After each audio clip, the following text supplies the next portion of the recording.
Good afternoon, and welcome to our quarterly virtual estate planning webinar. We're delighted to have so many of you joining us today. You all helped us set a record as we have nearly 800 registration in our registration. My name is Cindy Sherrick, and I'm the Director of Donor Relations at the King County Library System Foundation. And I'm pleased to be joined today by Kara McDonald, Director of Philanthropy and Planned Giving at the Seattle Public Library Foundation. Before we get started, I want to acknowledge that our libraries are on Indigenous land. These are the traditional and unceded territories of the Coast Salish people, specifically the Duwamish people. The United States government promised hunting and fishing rights and a reservation to the Duwamish people in exchange for more than 54,000 acres of their homeland in the Point Elliott Treaty of 1855. In the 166 years that have passed, the government's promises were never honored. We acknowledge that we continue to occupy Duwamish land. Thank you, Cindy, and hi, everyone. I'm going to run through a few items of note for today's webinar. First, all guests are muted and all cameras are off, other than our panelists and speaker today, to limit background noise and distraction. And we are recording today's presentation. We will send a link to the recording as well as some supplemental materials after we wrap up. The recording will live on our YouTube pages for a limited amount of time after this too. And at the end of today's presentation, we'll have time for Q&A with our speaker, and we will pose those questions on your behalf. If you want to ask a question at any point, please use the Q&A button at the bottom of your screen, or it might be at the top if you're using an iPhone or iPad. We'll get to as many questions as we can during the Q&A session at the end. You'll also see a chat function, which some of our staff will moderate. So if you run into any technical difficulties, just use the chat feature and we'll do our best to help you out. And finally, when you sign off today, you'll be prompted to take a quick survey about your experience. Please take a few minutes to complete this. It's really important to us to get your feedback so we can figure out what we're going to do going into next year's webinars. And to sweeten the deal, everyone who completes the survey will be entered in a drawing to win a bag full of books. Who doesn't love that? And if there are questions you have that don't get answered during today's session, you'll find contact information at the end of the presentation for both Cindy and I, as well as our speaker. And we're happy to connect with you one-on-one after this to answer any additional questions you might have. Thanks, Kara. I'm going to tell you a little bit about our foundations now, but I'll keep it super short to get to the great presentation. If you come away with anything today from Kara and me, we want you to know that both of our foundations support library programs beyond what public funding alone supports. And since this is a planned giving seminar, it's worth noting that some of the most generous and transformational gifts to our organizations have come in the form of bequests. Foundation funding was especially important over the past year when our libraries were closed. Foundation dollars allowed our libraries to regroup and come up with new and innovative ways to serve the public from a safe distance. And now that they're open again, we're all excited. Our topic today is clearly one that is on a lot of people's minds. How do we organize our digital information as we plan for our futures? What happens to our photos, our emails, our online accounts after we're gone? And of course, who will have our passwords to make sure that these things are easily accessible? We're excited for you to learn helpful tools and tips for you and your loved ones. Today's speaker has extensive knowledge on this topic, and I'm thrilled to introduce Bridget Agabra, founder of GentleTechHelp.com, which provides technology training and services for seniors, the tech challenged, and professionals who work with them. Bridget's special combination of small business and technology experience, combined with her patience and compassion, provide a unique approach to technical support. And with that, I'll let Bridget take it away. Hi, thank you so much. And thank all of you for being here. And I'm just going to add, this isn't just if you pass away, because that's a really morbid way to look at it.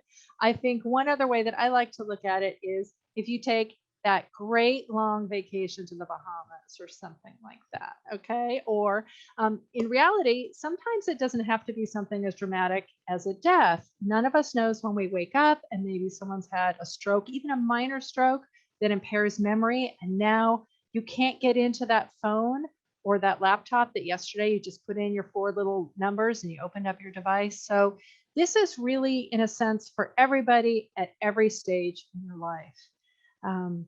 And when we think about, I think there was a little statistic that said 70% of Americans don't have a will.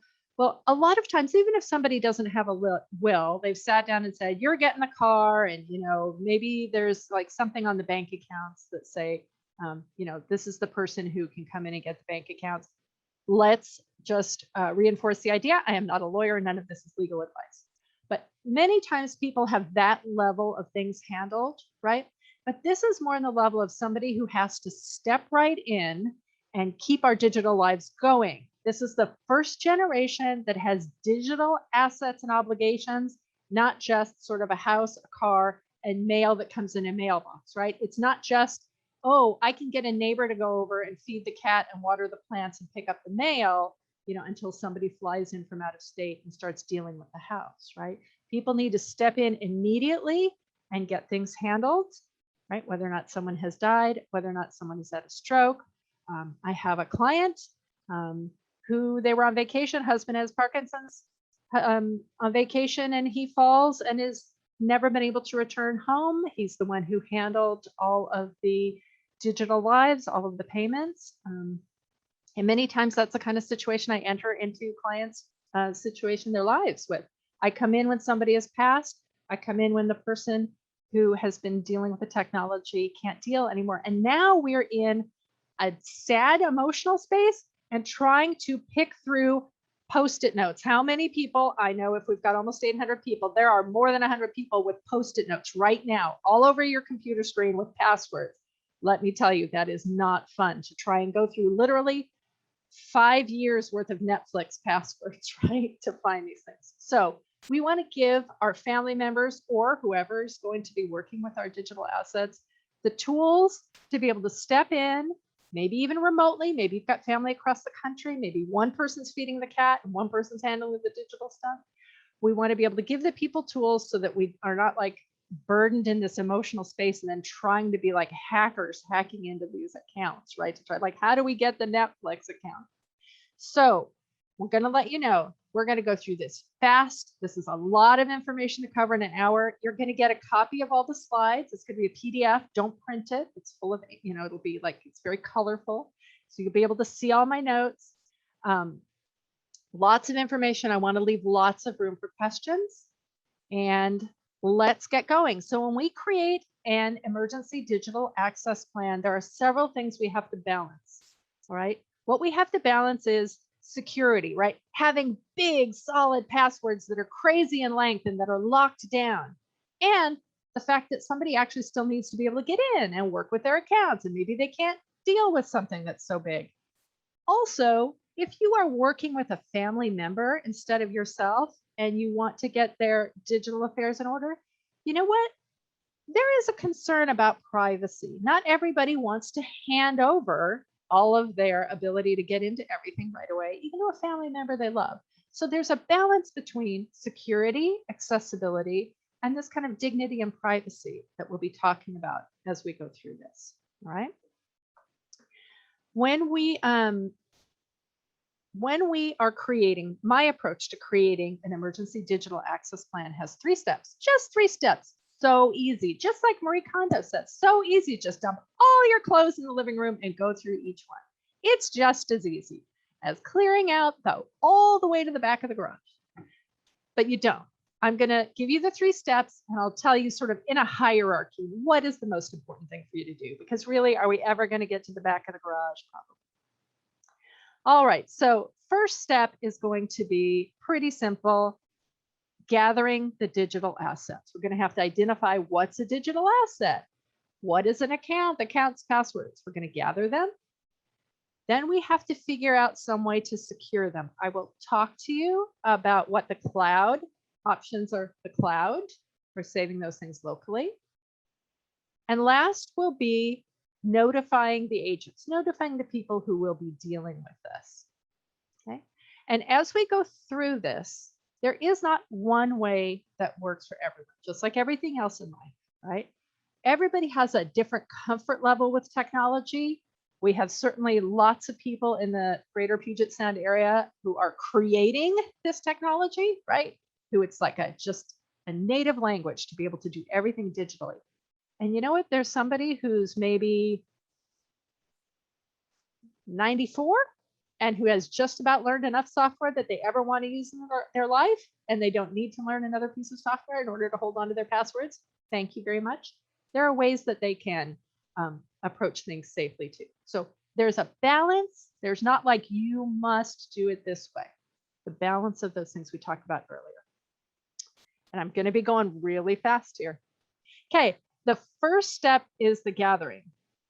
The gathering is both a physical gathering. You'll see there's a physical gathering of physical devices, but mostly it's a gathering of information. And this is the one that takes the most time. And if you're working with a family member, you can delegate this some. You know, the holidays are coming up. Sometimes we have to have, we don't have to, but sometimes there can be like deeper conversations that happen, you know, over the holidays. If you're spending 3 days with somebody, thinking about talking about this, it's probably timely. So if you do nothing else, out of this hour, taking care of the next slide is the one thing that I really, really will tell you will make the biggest difference to the people who have to deal with your estate or your accounts, or if you're somebody stepping into somebody else's life. So the next slide, I even put a red star on it. Okay, so the red star slide is the one you really want to pay attention to. Okay, the first thing, and I'll make this big, but I just want to say the first thing before I make it big and you can look at it.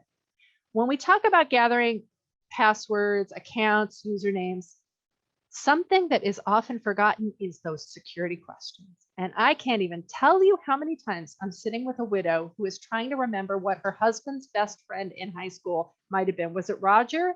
Was it Robert? Or did he call him Bob? Or the pet, the favorite pet? Wait, was it Blackie? Did we have Blackie? That just write down the security questions. Not every website uses them anymore, but I'll tell you, it's really easy to not have that information. You think that you're going to have that information forever. All right, big thing, gathering passwords, usernames, and security questions. So biggest thing you can do, and I think we had a question about this earlier, make sure that all of the email accounts are listed, including, and I'm going to say gathered. We want to have this information. Gather all of the email accounts, even those old AOL ones, all the email accounts with the passwords.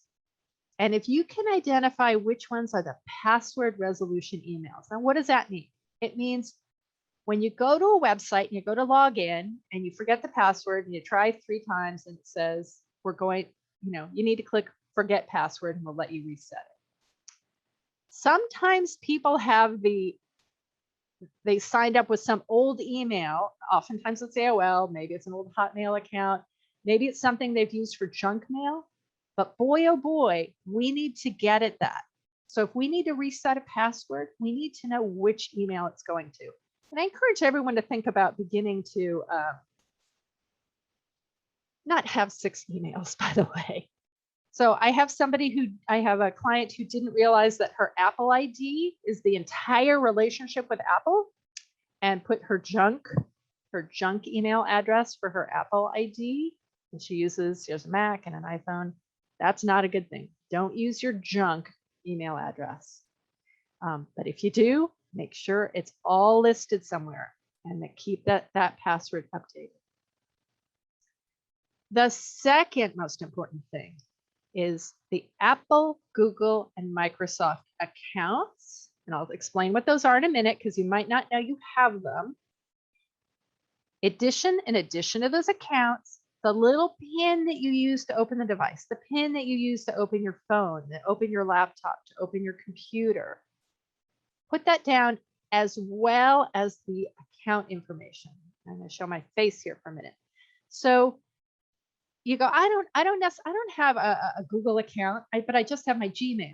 Your Gmail account, anything associated with Google, with Chrome, with Gmail, with Google Voice, anything that you do with a Google-owned software is That ID unlocks everything. Same for Apple. Your Apple ID, it might be called your iCloud ID. It might be called your iTunes, your Mac ID. They call it. It's one thing. It's one relationship, and it unlocks a lot of things. So make sure if you have any Apple devices, you've got your Apple ID. If you've got anything related to Google, like Gmail, anything, Chromebook, you've got that. And Microsoft hasn't required it as much in past, but more and more, it wants you to have a Microsoft account. That might look like Outlook.com, Hotmail.com, your Office 365 login. So there are things which are these big three actually control a lot of things. So email accounts allows us to reset passwords as needed. Apple, Google, and Microsoft with the sign-in pins allows us to get to devices. Somebody whose uncle had all of his passwords on his Apple Notes, right, kept in his phone, which was basically a brick when nobody could get into it. And it takes so long, and it's so awful. It's like you're standing outside the apartment watching things. If somebody's passed away, you're watching the plants die, you're watching the cat starve, and you're watching the stuff molder on the counter. If you can't get in, you can't get in. Last thing, and this is much less important, but it's helpful. If you use cloud storage for something, if you have photos on SmugMug, or if you have things in Dropbox, if you have things that might not be super obvious to somebody, if they didn't know you, if they didn't know exactly how you did things, make sure that's listed too. So somebody doesn't maybe close down a credit card without knowing that it's tied to a SmugMug account where now all those photos are going to be lost. So again, this is the red star slide. Now there's a complexity now that wasn't the case maybe 2 years ago. Two-factor authentication complicates this. What in the world is that? That is something that's beautiful from a security standpoint. That is when you try and log into your bank and they say, oh, we're going to text you a code, and you can do that. You type that in. That's two-factor authentication. Two-factor authentication goes with, uses this concept that security verifies at least two things about who you are. That's like something you know. That would be a password. Something you have. That might be texting to your physical phone or texting to an email address. Or something that you are, which is your thumbprint or your Face ID. Those are all ways that different kinds of devices and software verify who we are. But a lot of banking level things are now requiring two things. So this is great. Never forego two-factor authentication for a big financial thing. All right. It's really good. It means if somebody hacks your password, they still can't get in, right? Because you're going to need to verify it with your phone. But here's the trouble. I told you in the beginning about the man with Parkinson's who fell while they were on vacation, and he's now in a care facility. He's not able to use his phone very well. And his phone is the only two-factor authentication for some pretty significant accounts of theirs. He often doesn't have his phone on him. He often can't use the phone. He often can't be understood on the times when it can be on the phone. So when you set up two-factor authentication for a bank or for something else, you're often given a couple of options. Sure, put down your cell phone, but please also put down one of those email addresses as well, if you can, because in this particular case, this can't be changed without a doctor's document that goes through a legal thing. So that's it. So two-factor authentication makes things complicated. What you want to do is, let's say you go in that great long Bahamas trip, for the rest of your life, and you happen to bring your phone with you, or you're in a car accident and the phone is destroyed or something, right? You want somebody to be able to you want your designated people to be able to access things, even if they don't have that, okay? Two-factor authentication Try and do your phone number, your cell phone, and an email address if it lets you. Okay. Now we're going to step further into gathering. Gathering. All right, here we go. I'm gonna not go through every single item because of our time constraint here. Remember, we're gathering passwords, usernames, and security questions, especially. So Social Security and Medicare, you want both the information on those and the accounts. So Social Security, you have to do a lot of things online now. Make sure that you have not just your number, but that account information. Your Medicare login account information, your driver's license, passport, TSA number. A driver's license might not be around if there has been an accident, right? You know, things might have been physically, or a flood, things that might have been physically damaged. Obviously, there's these other legal things that we would think of right off the top of our head, and they'll be on these slides. You will also want to be gathering up in your gather phase your health stuff. And I think all of us know now more than ever how many passwords and accounts we have to get your test results, your doctor's appointment, your hospital login, your pharmacy, your mail order pharmacy, and the local pharmacy, and your health insurance, like all that stuff. Get it all together. Your utilities, which are not just the ones you think of, but let's think of the good to go pass. An adventure pass, your internet, cable, landline, your cell phone provider. Like, how are people, people need to know how to keep those things going if they need to keep going. Or let's say your home is going to be empty for 6 months. Maybe you're in a rehab facility for 6 months. Maybe you really don't need the $300 a month giant cable bill for HBO Max and everything for the cat. Maybe you can just have somebody turn that off and you've just got basic internet for 6 months and then you go back. So you want to have the ability to change the utilities in and out. If the house is definitely going to be emptied, you know, maybe it's going to be sold or turned over. You definitely want the utilities to stay on. And like I said, if somebody doesn't know exactly which bank account or exactly which credit card it's associated with, if you're the only one who carries the knowledge in your head, an upset grieving spouse, even if they think they know, they're oftentimes really upset and they go, I don't remember how Jim did it. You know, I don't remember how he did it. How do we find out how he did it? And then we have to really get going on that. So again, in our gather phase, think about things that you don't use all the time, like entertainment. You've got your HBO, streaming, magazines, newspaper. Sometimes your arts, if you have an annual subscription to the ballet or the orchestra or something, maybe those renew once a year without maybe people knowing. You want to gather up the passwords for your social media. Facebook has memorialization settings where somebody you don't even have to give them access to your account. They just can kind of come in and say, this person has passed. They can shut it down. You want to think about old versions of social media that aren't around anymore, because it's helpful to close out those accounts. There's no good that's going to come from that, leaving them open for eternity. And again, other things that might have recurring billing, people might not know, AARP, renewing membership, Amazon Prime, Costco, all those things where it might just keep flipping through and keep charging money. Okay. In our gather phase now, we also have, as I mentioned earlier, like SmugMug, online galleries, Flickr. I have somebody who, we have text threads and photos and email attachments. These are now things that aren't bank accounts, but they are emotional memories.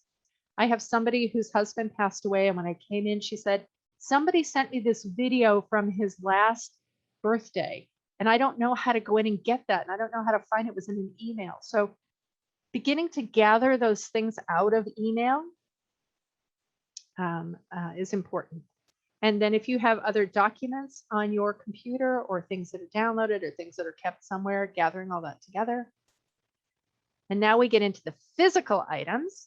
So the physical items, pretty much everybody has a box or a drawer. My mom used to have a drawer, with the old photo albums with the little paper corners on the things with the, relatives that nobody knows who they are anymore, right? So now we have the digital equivalent of those. We've got those cameras that have little chips in them, right? Or we've got these little flash drives that are sitting around places. Oh, here, yeah, these little things that are in the backs of all kinds of drawers that we used to keep all of like 6 photos, right, on a big one, right? All of these little things, you might have an external hard drive or the CDs or DVDs that used to have photos on them. So all of that kind of old media, don't make your relatives have to dig through the back of every junk drawer and then try and find this, right? Get a big bin. And this is a nice task that you can leave for a family member. Like when you're like, okay, Thanksgiving's done or your holiday time is done. Now you have this job. Get a big bin, and in it goes, next to it is the photo albums. In it goes old laptop computers that haven't been emptied. All of these things, anything that might have some digital information, the old cameras that you don't use. It's so easy to still have a chip in there that still has vacation photos. So all that stuff, floppy disks, thumb drives, external drives, put it all in a bin. It's wonderful if you can get it handled. If you can't get it handled, at least it's in a bin for the people who are going to have to handle it for you, right? You just don't want that stuff getting lost or given away. Okay. That steps us into secure. And again, I'm going through this very quickly, so we have room for conversation afterwards, and you can really review these slides at home. So securing something, people oftentimes feel a little uncomfortable about the concept of cloud. So I'm going to defer for just a minute, like I did for two-factor authentication. Cloud storage is a little bit like this. Cloud storage is a little bit like you take a copy of everything you have in your home and you put it in a storage unit 2 towns over, right? It's not really in the cloud. It's not in heaven. It's just, it's not playing a harp. It's just data that's on a hard drive. Your computer has a hard drive or your phone has a drive. It has a little bit of a drive and storage in it. And it's also copied on another big one somewhere else, usually owned by Apple, Microsoft, or Google. Maybe it's owned by Dropbox, but it's a copy of your stuff somewhere else. Why is this good? Because if a flood came by right now and swept away my desktop computer and my phone, my stuff, all my photos are in OneDrive. Microsoft has copies of all my photos. And all my other things from Apple are saved in iCloud, right? So they are safe in case there's physical injury here. It's very easy to share them while I'm alive and kicking. It's very easy to share these things. And when I talk about it, it's really banking level security. This is how everything is. Like very little is just on our computers anymore. It was kind of a shift quite some time ago that our computers are really all, this is very simplifying. They're not just like videos, but like a lot of the tough stuff is happening. A lot of the big work is happening online. So you can gather your things. You can secure them in the cloud, and I'll explain how to do that. Or you can make copies of them, have them locally on a little hard drive or something. And when we come to passwords, there's different ways we can deal with passwords, the cloud, locally, piece of paper. We're looking at that balance again of what is safe and what is accessible and what's private. I use the example of you can have a giant combination safe in your house because it is so safe, right? And all your passwords, but it's so safe, right? But if the fact is you can't remember the combination or it's hard to move your fingers to do the combination, so you never use it, you leave it unlocked, like it's not the world's safest place anymore. So we need to adjust to each person, right? So I'm going to tell you things that are not the most secure choices, but really we're in the real world. We need to adjust to what people can do. Okay, drink water.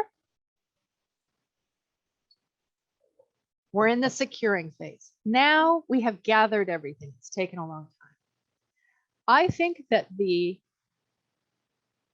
The most secure way and having a lot of access to deal with passwords is a password vault. There's lots of good ones. As long as you stay with a couple of the big names, right? Don't go to Uncle Boris's discount password vault, right? Go with all of the big ones usually have the name pass or password in it. Okay. I'll talk about LastPass, why I like it, but any of them are fine. You can enter in your passwords and usually notes and information like birthdays and driver's licenses, things like that. A lot of stuff in there. It usually keeps them updated. They're usually connected to a browser, so they can keep them updated. And they have ways that you can share access or set up somebody to have access to them for a password vault. It's great, and I like LastPass. And there's lots of other ones. I'm sure there's probably the top 5. Probably most people in here have one of the top 5, and that's fine. But for a lot of people, that can be too complex. Having another piece of software can be too complex because every once in a while it needs to be updated. Every once in a while it might need to be restarted. You might need to pay for it. It might, stop working for some reason. So you want to have something be as easy as possible for the person who's using it. So a step down from having this password vault, like LastPass, is having something like, let's say you use Chrome, or let's say you use a Mac, use Safari. Your device can remember the passwords, okay? And that's okay too. It's just important that you know that it's doing that you've given it permission to do that. And if you're doing that, let's say you have Chrome remembering, or let's say you have Safari remembering them, or you're having your Mac remembering them. Apple has their own thing. If you have one of those other ways, try to just use that one way. So you don't have, well, I have 20% of my passwords are over in Chrome, and then some I think are in Microsoft Edge, and then I think some of them are, right? If you're using or if you're setting up for someone that, maybe Chrome, which is Google, is saving their passwords, just start using that one more primarily and make sure that information, whether it be Apple, if you're using the Apple kind of world, or Google, if it's the Google world, make sure that your agents, make sure that your people can get into that. Okay. So that's a little tiny bit less secure, but a little easier to deal with. Like once you set it up, and what's lovely is if you have Edge or Chrome or any of those, remembering your passwords, now they also often say whether you can go to a little space inside the browser, inside the backend, and it says, oh, by the way, these have been compromised. We know that these have already been compromised in hacks of websites. And a lot of times you lose your passwords not because you lost them, but because they were hacked somewhere else. If that is too complex, and that can be too complex for a number of people, there is literally no shame in going, I can't deal with anything keeping my passwords. I need to have it on paper. That's fine. Use something like an address book, an old paper address book. I don't know, give yourself a new one, treat yourself to a new one. But what's nice about an address book is it has tabs, it has alphabetized tabs. Put your thing in the alphabetized tabs. When you change your password, before you do anything else, when you change your password, when you write your new password in, right? Pick up that book, cross out your old one, put in the new one, and put in the date before you do anything else, before you go in and do anything on the website. Okay? And then make sure that your family, make sure that they know, when we get in the notify, make sure you say all the time, it's the burgundy address book with the flowers on it that's in the linen closet, right? Because they're not going to remember. You better make them remember. And that is not secure. There is no way that I can tell you that is secure, because whoever can come in your house can pick that up. But you know what? At some point, we become very vulnerable anyway. And if somebody is in your house, you wind up being kind of vulnerable to them in many other ways. So in order of hierarchy, and again, people will look at me and not look at me, but people will say, it's just never safe to be on paper. And you know what? You're right, because someone can pick it up. And that's part of the reality. Part of the reality is it's better to have an address book that's kind of tucked away than it has Post-it notes all over your computer and things written everywhere. Okay. Securing, oh yeah, so that's securing the passwords. So now we're looking at securing now those physical items. So we want to get data off of those little chips and cards and drives and CDs and things, because none of those are very robust, especially if they're really old, right? Those things don't last forever. They're little mechanical things that get dusty and get cruddy. There are plenty of computer places you can go to get the information pulled off of them. If you have, there's different ways you can get the stuff pulled off of your little drives, get stuff pulled off of the external drives. I encourage you to put those all in some kind of cloud account, like OneDrive, Google Drive, iCloud, Dropbox, any of those places, right? That way it's copied to the cloud. You can share it with family members, or you can just copy them onto some other hard drive that's sitting in your house. No problem. Just make sure it's labeled. This is the backup of everything I have. Right? You can do both. It's not either or. You can have things backed up to the cloud and have them locally. No one says you have to have only one. Okay. Then notify. And great, this will be good amount of time for questions. So notify. And notify means if nobody knows that the passwords are on the flowered address book in the linen closet, the linen closet is going to be the last place anyone looks for anything. So make sure that they know it's in the linen closet. Make sure that you have dealt with, we're going to talk about the password vault system. Make sure you do that. If you get a password vault, make sure you follow through, not just adding the passwords and the security questions, but make sure that the person who's going to have to deal with that knows that. That's my cat. Speaking of feeding the cat, I'm really sorry about that. I'll just kind of pretend that's not happening in front of hundreds of people. All right, so when we get into notify, here's where if you have the password vaults, you need to set up that authorized emergency access or identify the book. Include documentation. A lot of times I have people put this documentation in with their will, even if you just write it down. Here's how I deal with my passwords, blah, blah, blah, blah, blah. Stick it in with the will, stick it in where somebody's going to get them. LastPass, the quick piece about LastPass. Why I like LastPass? Because it deals with that privacy, that third privacy piece in a way that not all of them do. So when you use LastPass, you pay, I don't know, $40, $45 a month, excuse me, a year for LastPass. You put in your information and you designate a particular person to be your kind of backup, your recovery person, right? And you put them in and you put in a time period. What does this time period do? The time period, LastPass works differently than anyone else. So the invitation goes out to, I'm going to say my son David. My son David says, sure, I'll be that person. I create a little LastPass account. Don't need to pay for it, but now he's my recovery person. LastPass trusts him, right? So how does he get into my account? At some point, he asks LastPass for access to my account. And LastPass now looks at the amount of time I've set up. Let's say it's 3 days. And for 3 days, LastPass is going to keep trying to get hold of me. Is it okay? Is it okay? Is it okay? Right, it's going to keep nagging, saying, you told us 3 days. Okay, here's the countdown. We're going to give him access in now 2 days. Now we're going to give him access. And then it gives him access.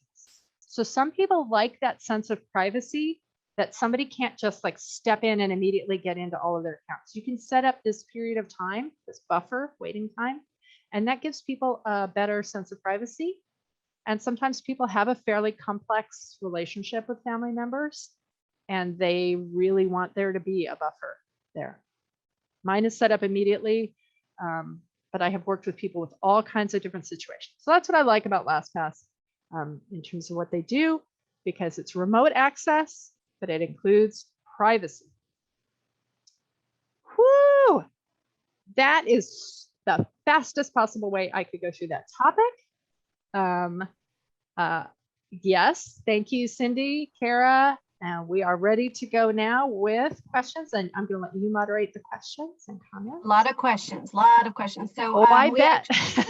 So we actually had one that was sent earlier before the event. And Marcy asks, we are a retired couple with separate and multiple email addresses, both for separate personal and separate financial, medical, Social Security. Would it be prudent to keep the personal email and logins for each and then consolidate into a couple's single email login and password? One of us has no ability to manage financial, medical, and Social Security information online. Okay, good. This touches on something I didn't touch on. I'm not exactly sure I understand 100% what she's asking, but let me go for this. Changing your emails is a big deal. So changing your email means if you change that password resolution email, if you change your email, you're going to have to remember you're going to have to go into all the places you're signed in with that and do that. If you want to, that's fine. I'd say at this point, keep everything as it is, but make sure that you have all the passwords. What you don't ever want to do, and I hope this wasn't what was being suggested, is have one password that's the same for a couple places. Like we have the one password that goes for all of our, our joint bank accounts, right? Never, ever, not even once. We have 15 minutes. I could say this for 15 minutes. Never, not even once do you ever share. Do you have a password that goes in two places? A password is a key.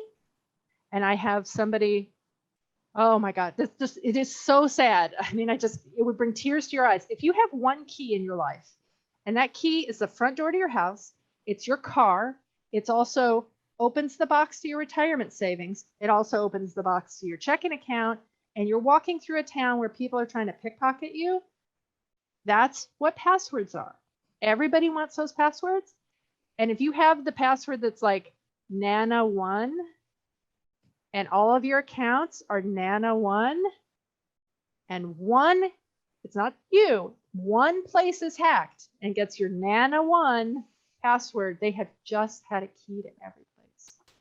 So if they were asking, should we have separate things and then a together thing? My advice, if I'm what I'm understanding, I don't know from you guys, I think so. Just document what's in place now.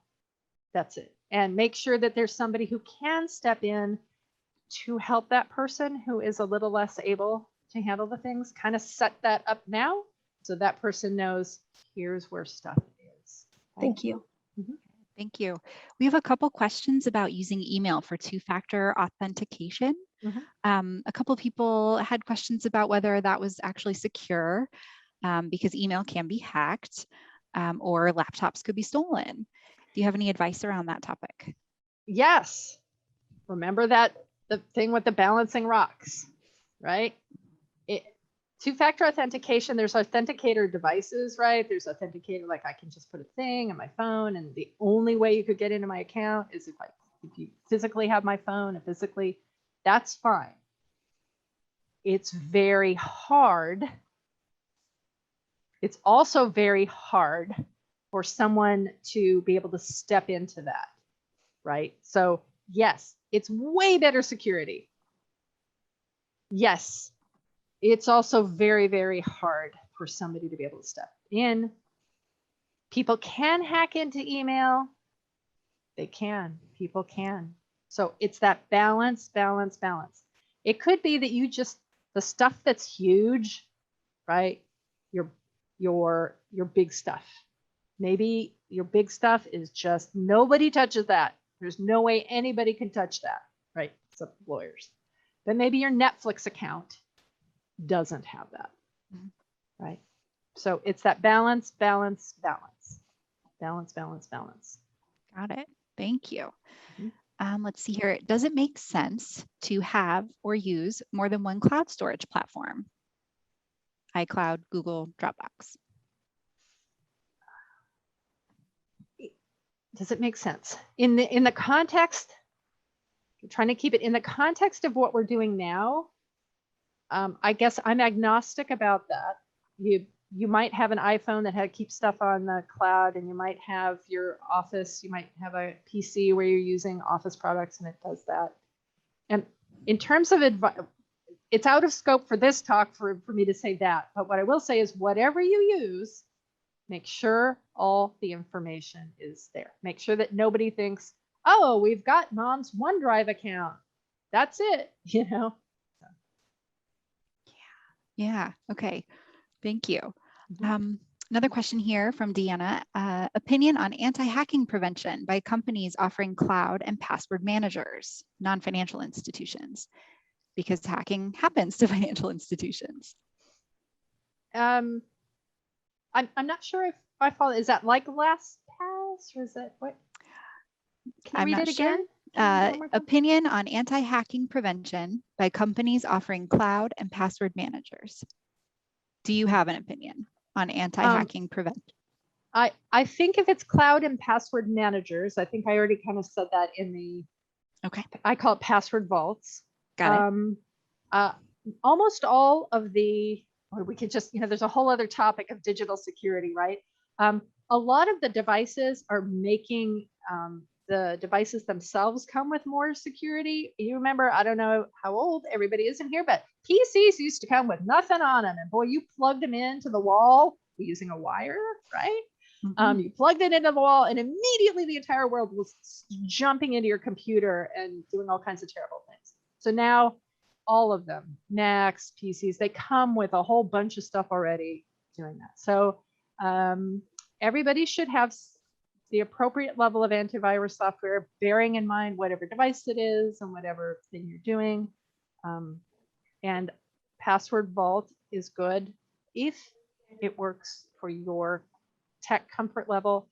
It is worse to get one and use one if it's just that big safe that you're like breaking your arthritic fingers every time trying to open it, right?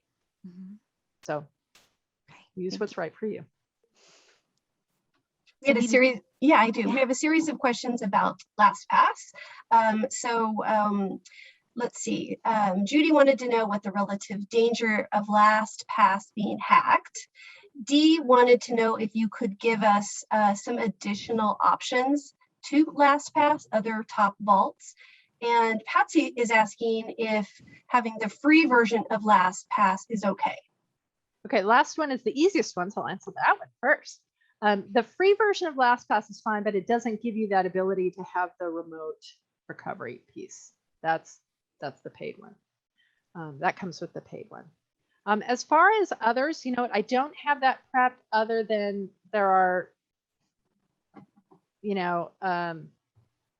I think there's like about 5 of them that it's everybody uses some of those top ones. I don't have any other ones on off the top of my head. The danger of them being hacked is there's danger everywhere in the world, but it's not like they keep your passwords on a piece of paper in that vault. So when it's a password vault, it's hashed. So the information part of you logging in is creating that information. Like you have to be there. It's so hard to explain, but hashed, you have to be part of the interaction for that password to be unfurled, right? If somebody just picks up their server and it's not connected to the internet anymore, and they look through it, they're not seeing your password. Could there be someone in the world who could do that? Probably the CIA, but maybe not.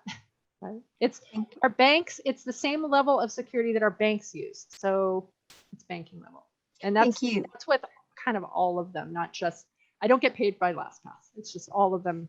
The top ones have that. Yeah, and Kara and I are sending out a post-event email to everyone attending, and maybe Bridget, we can do some offline research and list some other options for people to LastPass. Okay, and then we do have one other question similar. Can you use a fiduciary for the emergency access for the password vault? Sure, as long as they agree, as long as it's a name and an email address. So as long as your law office makes sure that like Jim at mikeslawoffice.com doesn't get taken away, you know, it probably, that's a really good question. Like I'm sure that all law offices have some email address that's like a forever email address. Static one. Like, yeah. Thank you. Yeah, here's a question that I am guessing a lot of people will deal with at some point. Can a Facebook account be closed if someone has passed away, if the survivors don't have a Facebook account? Yes. So if I'm a survivor without a Facebook account and you've given me, or I access through your address book that you've left for me, here's the Facebook login. I can log in to Facebook. Facebook thinks I'm you, and I can close it down. If you have a Facebook account, you can, if you're the person who has the account, everybody can look in. In your settings, there's memorialization settings. So thinking ahead, you can pick somebody else and already put them in. Usually it's a Facebook friend. You can put somebody in and it gives them the ability to like post that and not anything else. Like it doesn't let them see private messages that have been sent and things. So you can think ahead and do that too. Good to know. Thank you. I have another question. I think this is, or Kathleen Sidwell has a good question, I think, because I was wondering this myself. What about using an Excel file with a complicated password to keep your passwords in? Okay. Where is that kept? Is that on a machine that can be broken?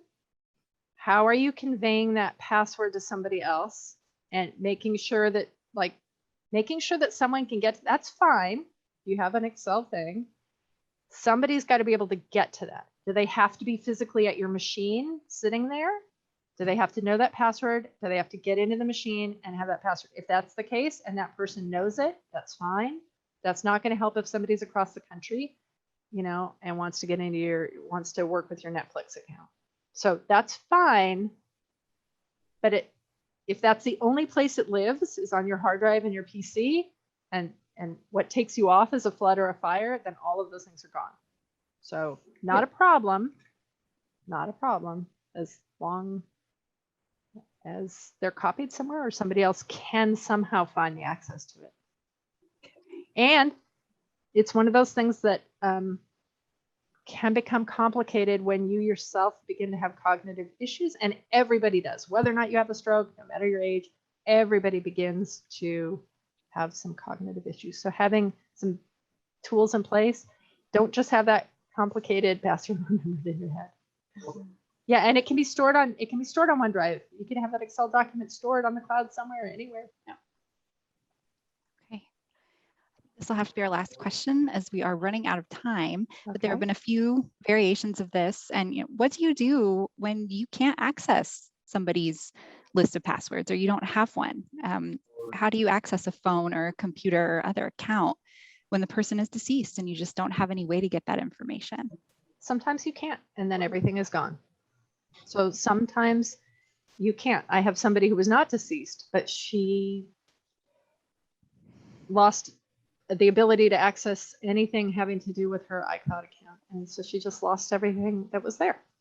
So other than that, legally, as part of, so then we're stepping into not legal advice, but this is probate, allows eventually over months, probate assigns somebody, and somebody has the legal right to then contact Netflix and go through Netflix's system through probate and be able to do something, and somehow they can't use the same credit cards or whatever. So there is a process, but things can be lost, and it can become very expensive because the stuff that keeps charging every month keeps charging every month.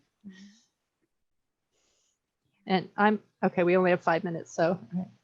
And like I said, LastPass is not like the best, it's just the one I'm with. I even be maybe a little hesitant.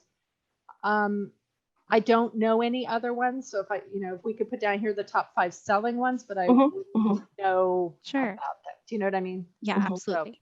Yeah. But this has been so helpful, Bridget. Thank you so much for taking time out of your schedule to share this information and all these ideas with us. I know it's got me thinking about a few things. I hope it's got everyone here thinking about a lot of things. That one slide with the red star, that's the one you look for. And we will be sending that in our follow-up email. We'll have the slides and a link to the recording. It just might take us a few days to get the recording out, but we will be sending it to everyone who registered. And I want to remind you all that when this webinar ends, you will be prompted to take a very quick survey. And filling this out will not only help us, but it will also enter you in a drawing to win a great prize for any library fan, a bag filled with books. And finally, I hope you know that Giving Tuesday is coming, and both of our foundations would greatly appreciate your support. We have generous challenge matches going on, so please think about everything you love about your library and give as generously as you can. And we appreciate every one of you being here today and all of your support. So thank you all for coming. Take good care, and we'll see you next time. Thank you, everyone. Thank you, Bridget. Thank you, Bridget.